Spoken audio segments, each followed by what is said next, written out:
Ven, ve bien.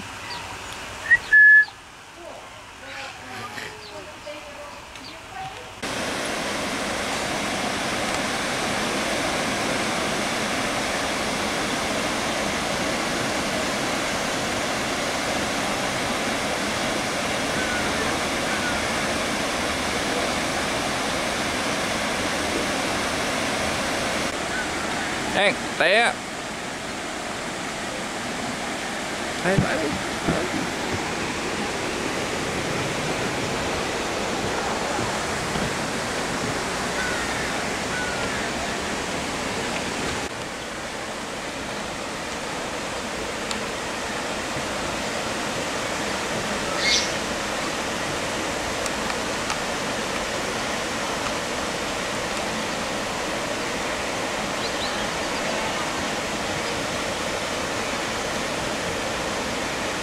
Bỏ đi, bỏ.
It all come back in one piece at the end of our tour. So first thing, do remain seated for me whenever we are moving. For you to do so, I'm only going to ask that you do take your seats once we start to move again, simply because those doors on both sides of you, they're only latched, they're not locked, so if you lean on them or sit on them, they can have a tendency to kind of swing open on you, and I don't want anyone to fall out. So as long as you're, and you guys here in the front, if anything happens, you're close enough to where I can see you. So just kind of give me a panic look, wave your hands, and I'll figure out that something's going on. But with the formalities out of the way, welcome to our version of the Wilds of Africa. I do want to direct your attention to the right-hand side here, because there's actually G.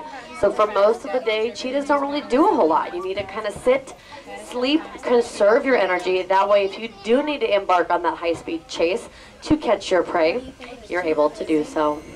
Habitat. Look at all the giraffes we have out here, you guys. They're called Rothschild's giraffe, but the one I want to show you is up here near the front with me at this browse tree.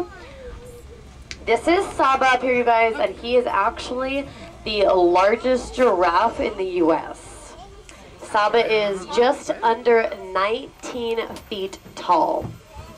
To put that into perspective for you, his belly is 6 feet off the ground. So any of you on board, myself included, that are not 6 feet tall, we can walk under his belly and not touch him.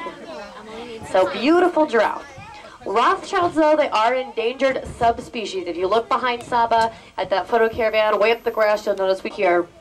And got really busy, to be honest with you. Within the first 2 months of him being here, he had every single adult female giraffe pregnant.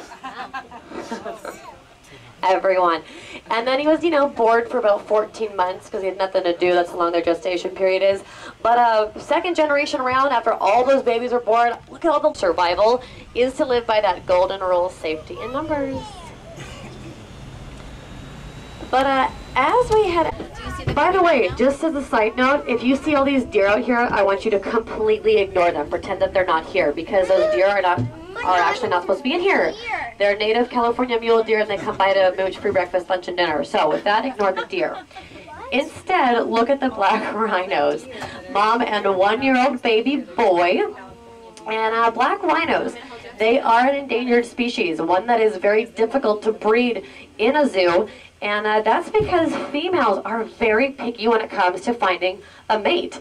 She will refuse to go on blind dates, but you really can't blame her in that sense. So she's been very picky in finding a suitable mate.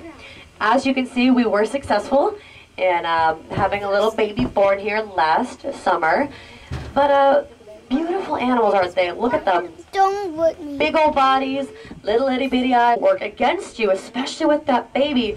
When your main predator is, she's not getting annoyed with the deer, is actually because she can't see them. But that's gonna be a little bit more aggressive. You don't play well with other animals, which is why, with the exception of those deer, those black rhinos are in there by themselves. But coming up to animals that do all get along. Out here to your left, this is our South African habitat. It's to emulate the savannas. Getting a look out on the island, there's some pelicans out there. Looks like they're really enjoying those sprinklers though. They're called great white pelicans. For those of you guys who are new, you probably very quickly figured out this morning that we are a big place. You're going to be doing a lot more walking today than you probably anticipated, but that's a good thing for the animal. Over 100 acres large. And that's just a little bit of our space. We have 1,800 acres of property out here for the animals. And when you have so much space for them, it makes for a very comfortable life. So with that, we'll head on out and hopefully see a lot of natural behavior this morning. Over to your right-hand side, forest antelope called Blesbok, and then light tan. The white bird out here with them, you can see, is one of our European storks, our mammals. There are going to be gazelles also to your right-hand side in just a moment. Light tan in color, white belly. They're called Somrings gazelles over here. Best desert-dwelling species of gazelle. Called a gemsbok, but you're probably looking at the rhino. Rhinos do tend to grab people's attention pretty quick. Getting his breakfast, just grazing here. This is Chuck. He's one of our southern white rhinos. They, in contrast to black rhinos, are actually one of the only non-endangered species of rhino. So that's good news for this species. A lot bigger though. These guys can get up to about 4 alone, can weigh between 800 to 1,000 pounds. So this animal is a grazer. How he's getting his breakfast is literally just to act like a lawnmower. Look how low his head slumps to the ground. He actually doesn't have the strength to reach up above him to grab leaves off of trees. His head is just too heavy. So Chuck here has a couple of months old now, finally starting to get that gray coat. They're born beige. But wildebeest are, unfortunately for them, the most targeted prey animal in Africa. And that's because they're the most social. Although it does help to have a larger herd in the hopes that you survive and it's your friend that gets eaten. When you migrate across the Serengeti and you're herding into the millions, that attracts a lot of attention from predators. And they're more prone to go after your herd because the chance that they'll get at least one is much higher than going after a smaller herd. Like these dark brown sable antelope. There's actually a couple of little baby sable antelope at the feeding trough as well. You can tell they don't quite have those horns yet. They're still a little bit lighter in color than the adults.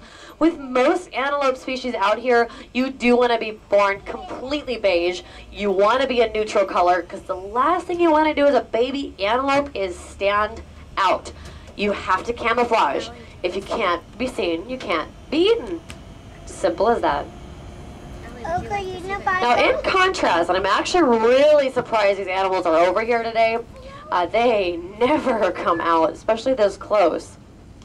Cape buffalo. I'm going to bring you up. You can see 4 at the feeding trough. There's 2 right here next to us. And look at the look that they're giving us as we go by. Don't they look really friendly? No, they don't. They are one of the most dangerous animals you will find in Africa. Second most aggressive behind the hippo. And if this stink eye doesn't give it to you, I mean, one of the females up here is actually picking her nose with her tongue.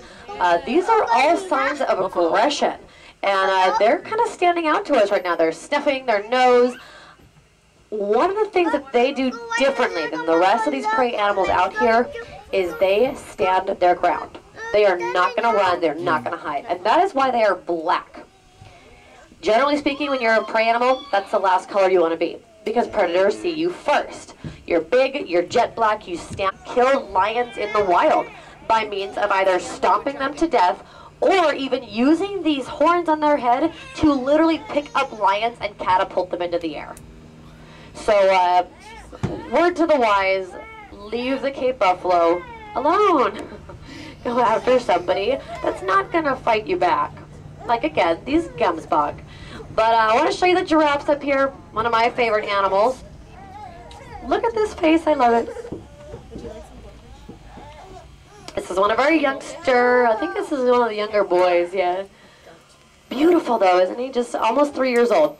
These are called reticulated giraffe. They're a different species than Saba, who we saw earlier. Reticulated giraffes are not endangered, but this will give you an idea of the size of this animal. I mean, when he takes his head out of that feeding trough, they're basically eye level with us, and they are several feet below us.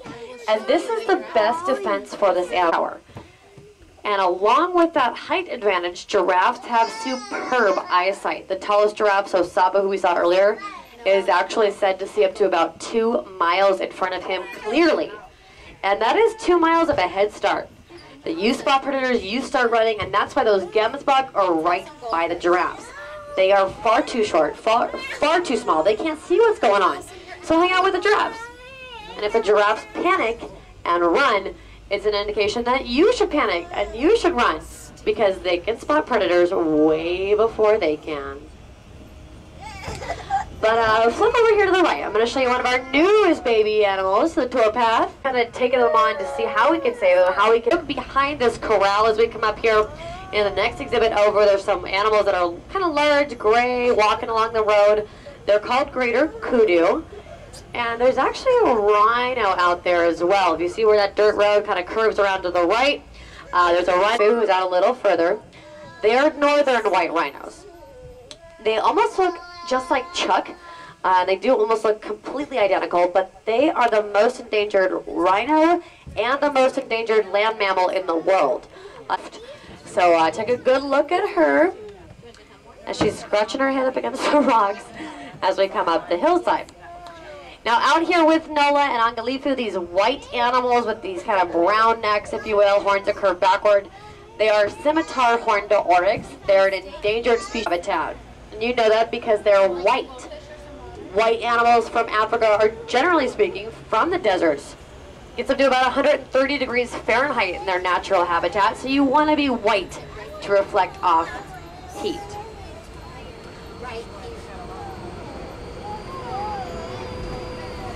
But I'm going to bring you up here across the bridge. I can see some forest antelope at the top of the hill. For those of you guys with cameras, it'll be a beautiful shot when we cross the bridge to get a nice background behind you. Ooh, and I didn't expect this guy to be up here. All right, let me bring you around.